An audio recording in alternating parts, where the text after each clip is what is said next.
Friends, इस video में हम लोग 8085 माइक्रो प्रोसेसर के कंट्रोल एंड टाइमिंग सर्किट की बात करेंगे और फिर उस कंट्रोल एंड टाइमिंग सर्किट को एसोसिएट करेंगे इसके पिन डिस्क्रिप्शन के साथ।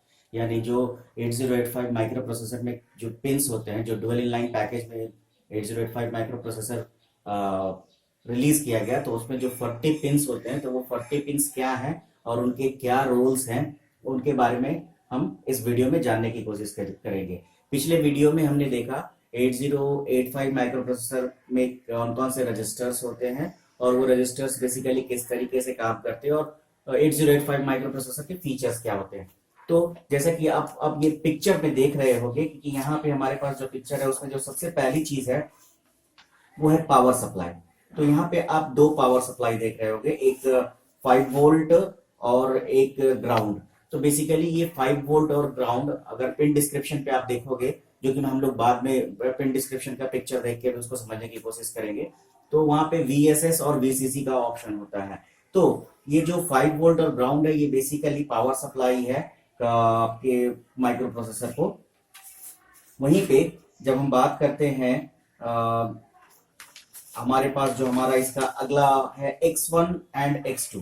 तो X1 और X2 इसको हम लोग बोलते हैं क्लॉक जनरेटर, ये या क्रिस्टल क्लॉक जनरेटर। ये बेसिकली माइक्रो प्रोसेसर के अंदर जो RC नेटवर्क और LC नेटवर्क होता है उससे ये कनेक्टेड होता है और माइक्रो प्रोसेसर इस दोनों पिन को यूज करता है इंटरनल क्लॉक जनरेटर के फ्रीक्वेंसी को फिक्स करने के लिए। इंटरनल क्लॉक जनरेटर की फ्रीक्वेंसी बेसिकली आप इन फ्रीक्वेंसी जो इंटरनल फ्रीक्वेंसी है आपके माइक्रो प्रोसेसर की, आप उसको देख सकते हो CMOS सेटअप में। अगर बायोस सेटअप आप अपने कंप्यूटर में एंटर करो तो वहां पे आपको ये क्लॉक पल्सेस का क्या रेट है वो आपको मिल सकता है। तो ये वो X1 और X2 से ये फिक्स किया जाता है। और बेसिकली ये जो फ्रीक्वेंसी होती है ये इंटरनली 2 से डिवाइड कर दी जाती है। दैट मींस अगर वो 100 है तो वो डिवाइड करके 2 से 50 है, तो इंटरनली ये 50 होगी। So this is X1 and X2। अगला जो हमारे पास पिन है जिसका नाम है यहाँ पे क्लॉक आउट। आप देख रहे हो बेसिकली जितने भी एरोज बाहर की तरफ जा रहे हैं वो आउट सिग्नल है और जितने एरोज अंदर की तरफ जा रहे हैं वो CPU की तरफ जा रहे हैं, यानी कंट्रोल यूनिट की तरफ जा रहे हैं। तो यहाँ जो हमारे पास एक और सिग्नल है जो है क्लॉक आउट।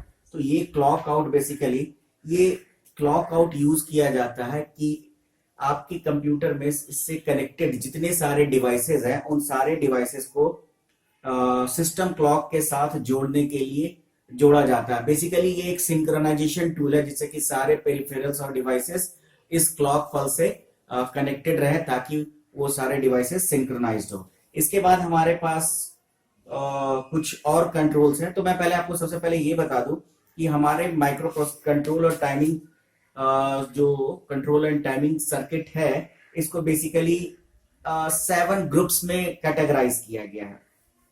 तो जो सबसे पहला ग्रुप है अगर हम लोग देखें तो वो है एड्रेस बस और डेटा बस का ग्रुप, जो कि आप यहाँ पे देख रहे होंगे पिक्चर में, एड्रेस बफर और दूसरा फिर एड्रेस डेटा बफर, जो कि A8 से A15 है और AD0 to AD7 है।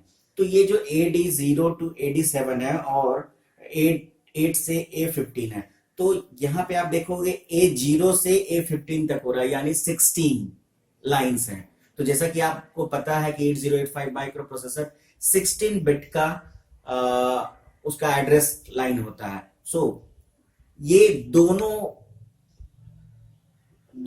एड्रेस बफर यानी AD0 to AD7 and AS8 to A15 ये दोनों को यूज किया जाएगा एज अ एड्रेस लाइन। लेकिन जब डेटा लाइन की बात करते हैं तो माइक्रो प्रोसेसर से जो बाहर और या अंदर, क्योंकि एड्रेस तो यूनिडायरेक्शनल होता है लेकिन डेटा तो बाइडायरेक्शनल, डेटा बस तो बाइडायरेक्शनल होगा। तो यहाँ फिगर पे देख रहे होंगे कि जो AD0 to AD7 है वो बाइडायरेक्शनल है। तो बाइडायरेक्शनल इसलिए है कि एड्रेस बस के लिए ये यूनिडायरेक्शनल है। जब ये एड्रेस बस की तरह काम करेगा तो ये यूनिडायरेक्शनल होगा, जब ये डेटा बस की तरह काम करेगा तो ये बाइडायरेक्शनल होगा। तो जो AD0 to AD7 है इसको एड्रेस बस के तौर पे भी यूज किया जाएगा और डेटा बस के तौर पे भी यूज किया जाएगा। वहीं जब हम एड्रेस बस की बात करते हैं, 16 बिट के एड्रेस की बात करते हैं, तो इन दोनों को इस्तेमाल किया जाएगा। और ये जो address bus AD0 to AD7 है ये लोअर बिट्स कहलाएंगे एड्रेस बस के और हाइयर बिट्स कहलाएंगे A8 to A15। So this is address बस and data bus in 8085 micro processor. दूसरा तरह का जो दूसरा ग्रुप है हमारे पास है जिसको हम लोग कहते हैं कंट्रोल एंड स्टेटस सिग्नल। तो ये कंट्रोल और स्टेटस सिग्नल में हमारे पास आप यहाँ देख रहे होंगे R D, W R, S0, S1, ALE। तो बेसिकली आप यहाँ देखो, जब हम लोग कंट्रोल सिग्नल की बात करते हैं तो कंट्रोल सिग्नल हमारे पास तीन हैं, RD, WR, ALE। और स्टेटस सिग्नल की बात करें तो हमारे पास दो हैं, S0, S1 एंड एक और है IO/M जो आपको यहाँ दिख रहा है। तो RD और WR बेसिकली क्या है? RD stands for read, WR stands for right. यानी ये जो दोनों पिंस यूज किए जाएंगे कि रीड करना है तो इंस्ट्रक्ट कैसे दिया जाएगा, राइट करना है तो इंस्ट्रक्ट क्या दिया जाएगा। तो बेसिकली जब RD ये बेसिकली इंडिकेट करता है कि कौन सा IO मेमोरी या डिवाइस रीड करने के लिए या डेटा एक्सेप्ट करने के लिए जो डेटा बस पे अवेलेबल है वो रेडी है। So this signal indicates that the selected IO और memory device is to be read and is ready for accepting data available on data bus. मतलब डेटा बस पे जो डेटा अवेलेबल है उसको वो रीड करने के लिए रेडी है, चाहे वो IO डिवाइस हो या मेमोरी हो। दूसरा जब हम लोग राइट WR की बात करते हैं तो ये सिग्नल इंडिकेट करता है, this signal indicates that the data bus on the data on the data bus is to be written into selected memory और IO लोकेशन। दैट मींस जो डेटा बस पे अभी अवेलेबल है डेटा वो particular memory पे या particular IO device पे right करने के लिए रेडी है। तो ये बाय डिफॉल्ट आप देखो ये दोनों सिग्नल लो होते हैं, आप देख रहे हो दोनों के ऊपर RD बार और WR बार है तो ये लो होते हैं। जब ये हाई होंगे, अगर RD हाई है तो मतलब जो डेटा बस पे डेटा है वो रीड करने के लिए, और अगर WR हाई है तो दैट मींस जो डेटा बस पे डेटा है वो राइट करने के लिए है, रीड करने के लिए नहीं है। वहीं पे हमारे पास एक तीसरा जो कंट्रोल सिग्नल है जो यहां देख रहे होगे ALE, इसको कहते हैं एड्रेस लैच इनेबल। तो ये एड्रेस लैच इनेबल है क्या? तो address latch enable is a positive going pulse generated when a new operation is started by the microprocessor. When the pulse goes high, it indicates address. When the pulse goes down, it indicates data.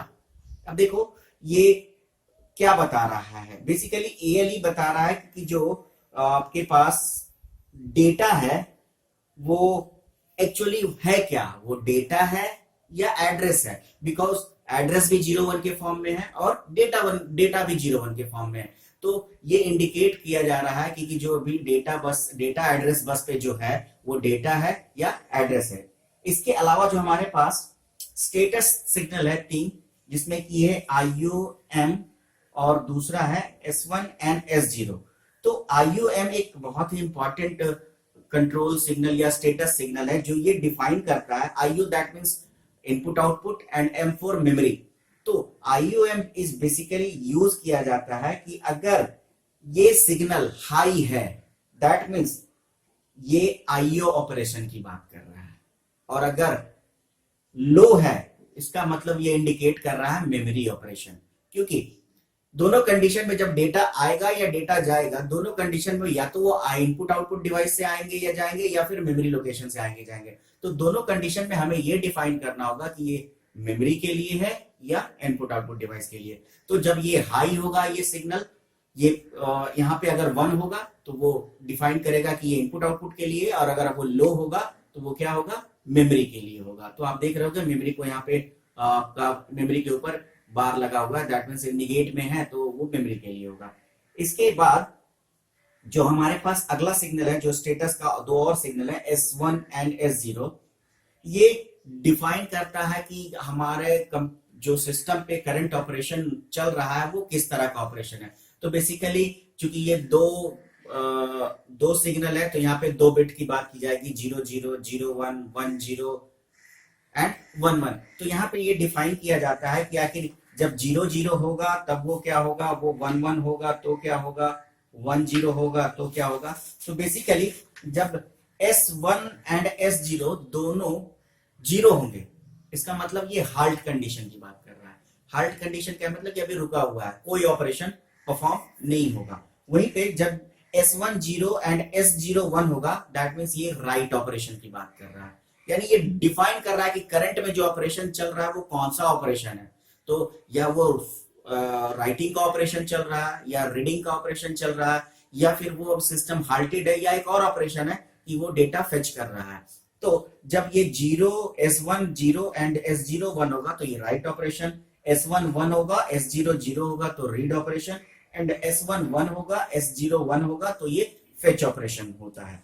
सो ये जो हमारे पास status signal है S0 and S1, ये current operation का type define करता है। तो कैसे डिफाइन करता है, तो ये दोनों जो बिट्स होते हैं 0 और 1, उसके कॉम्बिनेशन पे डिफाइन होता है कि हाल्ट है, रीड है, राइट है या फेच है। इसके अलावा जो हमारे पास इंटरप्ट के लिए कुछ सिग्नल्स है, जिसमें आप देख रहे हो कि हमारे पास एक होल्ड है, एक HLDA है, इसके अलावा हमारे पास रेडी है, रीसेट इन है, रीसेट आउट है। ये सारे इंटरप्ट और एक्सटर्नली इनिशिएटेड सिग्नल्स कहलाते हैं। ये सारी बातें जो मैं बता रहा हूं ये डिस्क्रिप्शन में आपको मिल जाएंगी। तो सबसे पहले हम लोग बात करें कि ये हमारे पास जो रेडी सिग्नल है, ये रेडी जो इनपुट हो रहा है सीपीयू को, तो ये रेडी क्या कहता है, तो ये रेडी ये डिफाइन करता है, इस पे अगर ये रेडी डिफाइन करता है कि जो एक्सटर्नल डिवाइसेस है, जो एक्सटर्नल डिवाइसेस है वो इस सिग्नल से सीपीयू को इन्फॉर्म करते हैं कि हाँ we are ready to perform, मतलब कि अब हम किसी भी टास्क को एग्जीक्यूट करने के लिए रेडी है। तो उसके लिए क्या करते हैं, सिग्नल को इसके लिए सिग्नल इस पिन से भेजा जाता है, या इस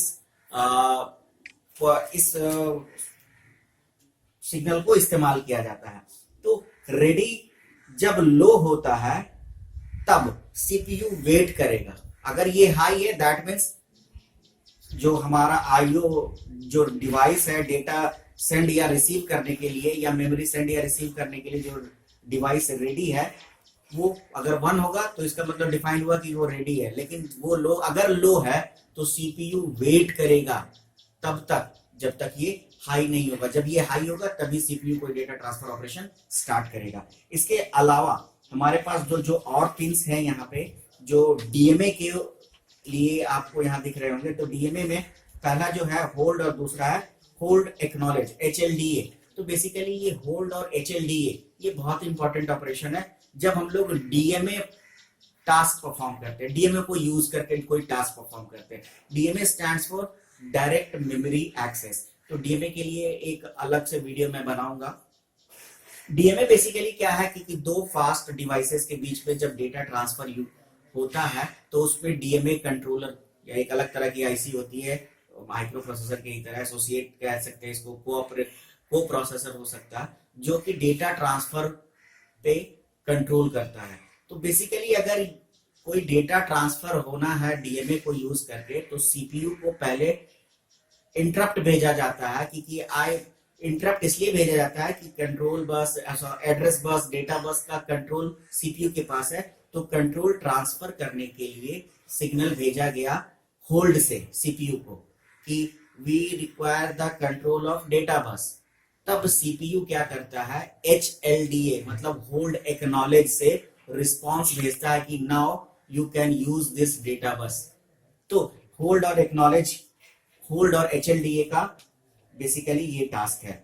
इसके अलावा हमारे पास दो और पिंस हैं जो है reset in and reset out. तो रीसेट इन एक बहुत ही इंपॉर्टेंट सिग्नल है यहाँ पे। सीपीयू पे अगर हमने रीसेट इन को अगर ऑन किया है यानी हाई है, इसका मतलब उसका जो प्रोग्राम काउंटर है वो फिर से इनिशियलाइज हो जाता है। अब प्रोग्राम काउंटर क्या होता है, तो प्रोग्राम काउंटर में बेसिकली आपको पता है कि नेक्स्ट जो इंस्ट्रक्शन एग्जीक्यूट होना है उसका एड्रेस होता है, और अगर हमने उसे क्या कर दिया, फिर से इनिशियलाइज कर दिया, मतलब रीसेट कर दिया, इसका मतलब है कि सीपीयू जो टास्क परफॉर्म करने वाला था वो टास्क परफॉर्म नहीं करेगा, अब दूसरा कोई टास्क परफॉर्म करेगा। तो रीसेट इन जो है वो इसके लिए, this signal is used to reset all the connected devices This signal is used to reset the microprocessor by setting the program counter to 0. अब प्रोग्राम काउंटर को 0 कर दिया, सीपीयू ने रीसेट कर दिया, माइक्रोप्रोसेसर अब रीसेट हो चुका है, लेकिन इसकी जानकारी बाकी सारे एसोसिएटेड डिवाइसेस या पेरिफेरल्स को होनी चाहिए। तो इसके लिए माइक्रोप्रोसेसर रीसेट आउट सिग्नल से ये सारे एसोसिएटेड जितने भी डिवाइसेस है, कनेक्टेड डिवाइसेस है, उनको फिर से रीसेट कर दिया जाता है ताकि वो सिंक्रोनाइज हो सके माइक्रो प्रोसेसर के साथ। यानी माइक्रो प्रोसेसर रीसेट हो गया तो बाकी कनेक्टेड डिवाइस भी रीसेट हो जाए। तो रीसेट आउट सिग्नल का इस्तेमाल ये है। इसके अलावा हमारे पास इस कंट्रोल सर्किट में कोई और भी पिन नहीं बच गया है, लेकिन हमारे पास कुछ और भी जो इंटरप्ट के सिग्नल्स थे, जैसे INTA, INTR, RST 5.5, 6.5, 7.5, trap, SID and SOD, इसको ऑलरेडी हम लोगों ने प्रीवियस वीडियो में डील किया है, लेकिन मैं फिर से, चूंकि पिन डायग्राम की बात हो रही है, तो मैं यहाँ पे फिर से आपको बता दूं कि जो INTA है, INTR, RST 5.5, RST 6.5, RST 7.5 और ट्रैप, ये पांचों जो सिग्नल हैं वो सीपीयू को भेजे गए हैं। मतलब कि ये इंटरप्ट के लिए है, यानी इन लाइंस को, इन सिग्नल को यूज करके सीपीयू को इंटरप्ट भेजा जाएगा कि दे नीड सम एग्जीक्यूशन, और इसको रिस्पॉन्स करने के लिए INTA है, जो कि आप देख रहे हैं आउटपुट है। तो ये INTA मतलब इंटरप्ट एक्नॉलेज, मतलब इंटरप्ट एक्नॉलेज से सीपीयू अब उन सारे डिवाइसेस को बताएगा कि, या जो वहां से भी इंटरप्ट जनरेट होके आए हैं, उनको रिस्पॉन्स किया जाएगा कि योर इंटरप्ट इज एक्सेप्टेड और नॉट। इसके अलावा जो हमारे पास SID और SOD है, तो SID और SOD का सिंपल मीनिंग है कि यहाँ पे ये सीरियल इनपुट डेटा और सीरियल आउटपुट डेटा की बात कर रहा है। यानी जो सीरियली इनपुट होगा डेटा, तो उसके लिए ये सिग्नल काम करेगा, और अगर डेटा सीरियली आउटपुट भेजना होगा तो उसके लिए ये काम करेगा। तो यहाँ पे आप देख रहे हैं, ये हमने टाइमिंग एंड कंट्रोल सर्किट की बात की। अब वहीं पे आप इस पिक्चर को देखिए जहां पे सारी चीजों को बेहतर तरीके से समझाया गया है। तो सबसे पहले हम लोग पिन नंबर 1 से शुरू करें। X1 एंड X2, 1 एंड 2, ये इनपुट फ्रीक्वेंसी सिग्नल है। जैसा कि मैंने बताया कि आप RC नेटवर्क, LC नेटवर्क को इस फ्रीक्वेंसी क्लॉक जनरेशन के लिए जो फ्रीक्वेंसी भेजी जाती है वो यहीं से भेजी जाती है। वही सिस्टम को रीसेट आउट इंडिकेटर है pin number 3, SOD, SID 4 and 5, और बाकी यहाँ से आप 6 से लेके 10 तक देखो तो ये इंटरप्ट्स के लिए हैं, जिसके बारे में भी हमने तुरंत डिस्कस करा। 10 and 11 INTR and INTA interrupt acknowledge और इंटरप्ट रिक्वेस्ट के लिए सिग्नल था। 12 to 19 ये AD02, AD7 की बात करता है, एड्रेस डेटा बफर, और ये बाई डायरेक्शनल होगा क्योंकि इसमें डेटा बस भी है।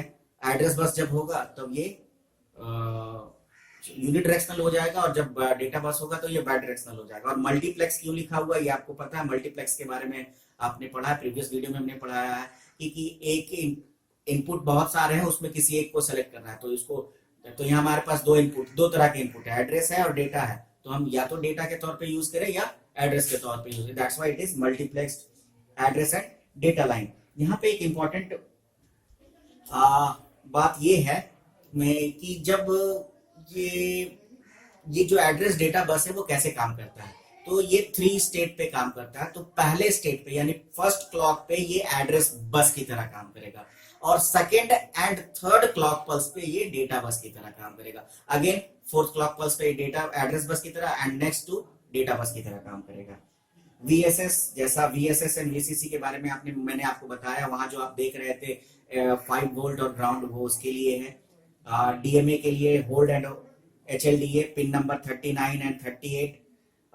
पिन नंबर 37 को आप देखो तो ये क्लॉक जनरेटर है, क्लॉक आउट, जिसके बारे में हम लोग बात कर रहे थे कि हम अगर बाकी सारे एसोसिएटेड डिवाइस को भी सिंक्रोनाइज करने के लिए क्लॉक पल्स जनरेट करते हैं, वो आउटसाइड की ओर देख रहे हैं आप जा रहा है। रीसेट इनकी बात कर चुके हैं। वहीं पे आप ये कंट्रोल सिग्नल्स देखो, रेडी, IO/M, RD, WR, इसके बारे में, एंड ALE, ये हमने 5 सिग्नल की बात करी थी।